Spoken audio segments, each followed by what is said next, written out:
So let me ask you something. Have you ever stopped and wondered, am I actually living up to my potential? I mean, what does that even mean, right? It's this huge question, and it can feel pretty overwhelming. But what if I told you we've been thinking about it all wrong? Okay, let's dive in and really unpack the true architecture of what you're capable of.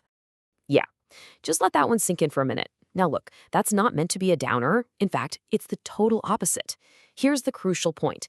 It's not because people can't reach their potential. It's because a lot of the time we just don't see it, we don't believe in it, or we don't do the daily work to get there. This is an issue of vision and action, not ability. So, with that in mind, let's just redefine the term. Potential isn't some far off, perfect version of yourself that you hope to become someday. Nope. Think of it like this: it's an option. An option you can start building on today with the exact tools, skills, and circumstances you have right this second.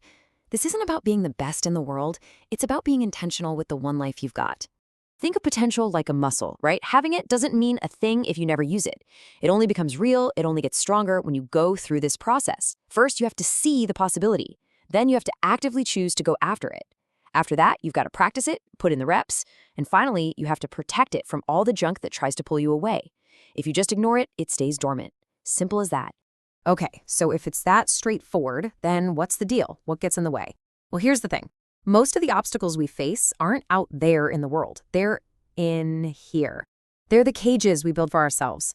Let's take a look at the three biggest ones.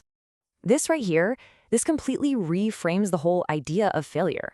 We are so afraid of what it feels like, that temporary sting of risking something or maybe looking a little silly.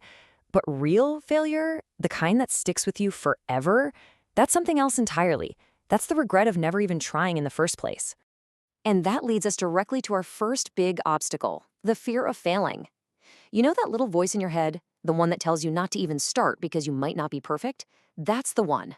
It's absolutely paralyzing. But here's the truth. You simply cannot grow without risking something. You can't get better if you're not willing to look like a beginner for a while. All right, obstacle number 2. The siren song of comfort and distraction. It's just so much easier to stay where you are, isn't it? To just scroll on your phone, to watch one more episode. But comfort keeps you small, and distraction, it's a thief. It literally steals the focus you need to build anything meaningful. Your potential requires your full attention to grow. Now this might just be the most powerful obstacle of all, your internal narrative. These are the stories you've been telling yourself for years, maybe even decades, about who you are and what you're capable of. And man, they feel like solid facts, don't they? But they're not. They're just the invisible walls of that self-made cage. Do any of these sound familiar? Oh, I'm not smart enough. Or, well, that's just how I am. And the classic, I could never do that. Here's the most important part. These are not objective truths. They're just thoughts you've had on repeat for so long that they've started to feel real. But they're just stories. And you can always write a new one. Okay, so we've seen the cages. Now, how do we find the keys to get out? The good news is there's a really clear, actionable framework for breaking free and making your potential a reality. It really boils down to these 3 simple but incredibly profound steps. First, you have to see it, then you have to choose it, and finally, you have to live it. Let's break down what that actually looks like, one step at a time. Seeing your potential starts with just paying attention. You have to become a kind of detective of your own life. So ask yourself these questions. What do I naturally enjoy doing? When do I get so absorbed in something that I lose all track of time? And here's the big one. What would I try if I absolutely knew I couldn't fail? The answers to these questions, they point the way.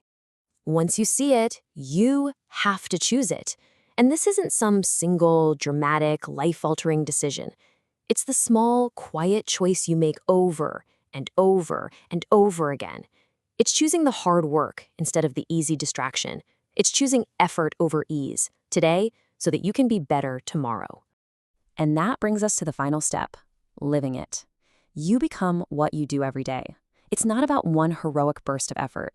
It's about the small, repeated actions that slowly shape your identity. Consistency is the engine that transforms "I'm trying to do this" into "this is who I am."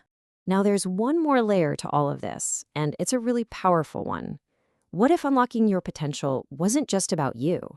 What if it had a purpose that was way bigger than your own life? This is a total game changer for motivation. When your growth is tied to helping other people or creating value or contributing to a cause you believe in, you find this deep well of resilience. When things get tough, and trust me, they will, this bigger purpose is what's going to keep you going. So, where do you begin? Not tomorrow, not next week. Your first step starts right now with a moment of honest reflection. Let's walk through 3 questions to take with you. First off, be really honest. Where, specifically in your life, are you choosing comfort over growth? What's the fear that's holding you in place? Name it. Seeing the cage is always the first step to dismantling it. Second, I want you to challenge the idea of someday. We all have this image of a future self who's more disciplined, more courageous, more ready. But that person doesn't just appear out of thin air. They're built by the choices you make today. So really, who are you waiting for? And finally, maybe the most important question of all. Forget the grand plan for just a minute. What is one tiny, manageable thing you could start doing today? Not tomorrow, today. What's the very first domino you can push over that would start a chain reaction of change? Ultimately, your potential isn't some destination you magically arrive at. You don't find it, you build it. You reach it by walking toward it, one honest, brave, and consistent step at a time. The walk starts now.